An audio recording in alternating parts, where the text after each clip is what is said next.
नमस्कार। गायत्री खाना खजाना के आपण मानक अनेक अनेक स्वागत। आज आम पश्चिम ओडिशार फेमस मीठा रेसिपीटे बनामा। आज काकरा पिठा बनामा। चलो ये पिठा बनावर प्रोसेस स्टार्ट करमा। ये गैस रे गोटे कढ़ाई बसईदमा। 4 कप पानी देदमा। 4 कप पानी दौचु बेले आम अटा और सुजी मिसेकी 2 कप नेमा। पानी के फुटबार लगी छाड़ीदेमा। पानी फुटी गला परे 2 चामच गाई घी देदमा। गाई घी देले पिठार फ्लेवर भी भल लगसी। आ पिठा बनाला बेले जतनीटा हाथ रे भी नहीं लगे। ये पानमुहुरी गोटे चामच देदमा। पानमुहुरी देले काकरा पिठारे तार फ्लेवरटा बहुत भल लगसी। एबे चीनी 1.5 कप देदमा। मीठाटा निजर अनुसार कम बेसी करि पारबे।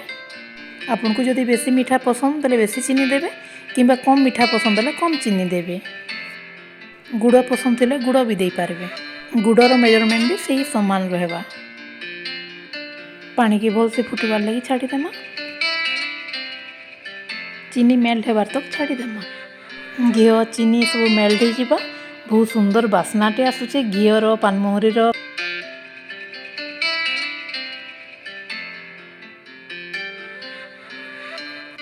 चीनी भी आमर मेल्ट हो आसलान।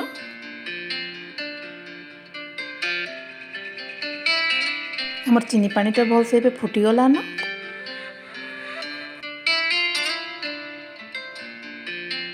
एबे 1.5 कप अटा देदमा।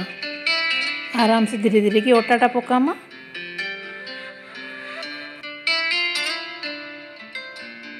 गैस फ्लेम के सब लो रखमा। 10 ରୁ 15 मिनट भितर आमर जतनीटा रेडी हो जावा। अटा के भल से घाटी देमा। भल से घाटी देले आमर जतनीटा ठीक परफेक्ट रहबा। नहीं तो गुठली पड़ी जावा। कंटिन्यूअसली घाटुथुमा। जतनी की बेसी मोटा नहीं करो कि बेसी पानिया नहीं करो। एबे सुजी आधा कप देदमा। अटा और सुजी मिसेकी काकरा बनाले बहुत भल लगसी। काकरा पिठा क्रंची रहसी। लगातार आमर जतनी के घाटुथुमा। नहीं तो तले लगे कि पुड़ी जावा। पिठार फ्लेवर आहरी भल लगवा लगे इलायची 3-4टा के कुटिकी देदमा। इलायची पकाले बास्नाटा भी भल लगसी। जतनी के फिर लगातार घाटुथुमा। अटा सुजी सिझिकी गोटे डो फॉर्म रे आसी जावा। आमर जतनीटा भी ही आसलान। जतनी ही आसले पातियाटा के जतनी ऊपर सीधा कर रखी देबे।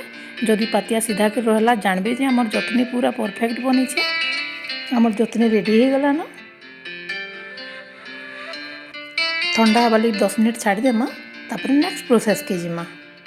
देखुन मुई इना गोटे बेलना पेढ़ा नहीं छे। आउ किसी जतनी की नहीं कि भल से चटकी की राउंड शेप दे दो छे।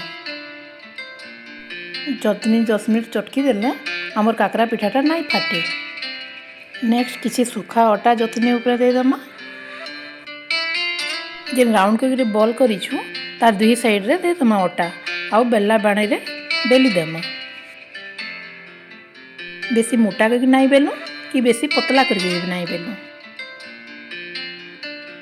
आपण जदि चाहेबे नहीं बेली कि छोट छोट बॉल नहीं कि हाथे प्रेस करी भी पिठा करि पारबे।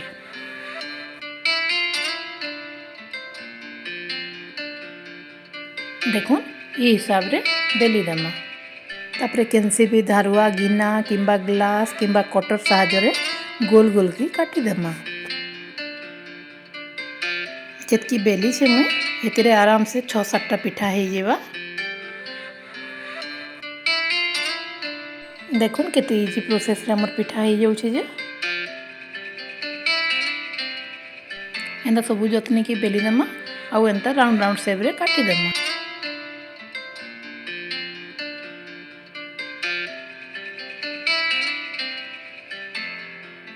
देखो आमर पिठा केटे सुंदर गोल गोल हो काटी ही गला जे।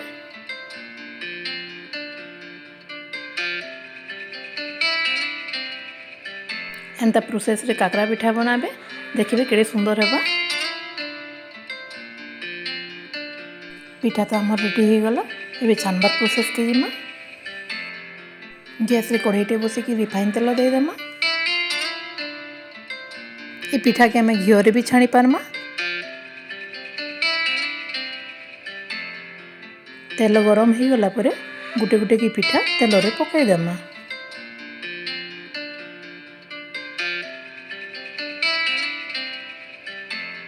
एबे गैस फ्लेम के टिके मीडियम कर देमा। से टाइम वेट कला परे हमर पिठाटा फुली जिबा। देखुन हमर पिठा केते सुंदर फुलु छै। सब पिठा फुली गला परे आ गुटे साइड के उल्टे देमा।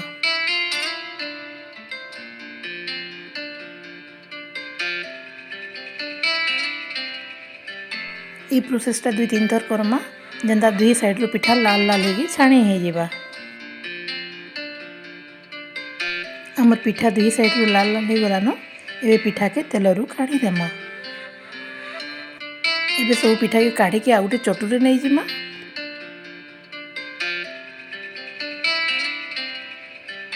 आ पिठा के टिके प्रेस करे देमा जेंता कि एक्स्ट्रा तेल सब पिठा रू बाहरी जिबा।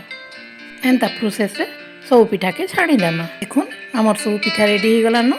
देखबार लगी भी जेंता सुंदर दिसुचे, खाइबार लगी भी जेंता टेस्टी हेइचे।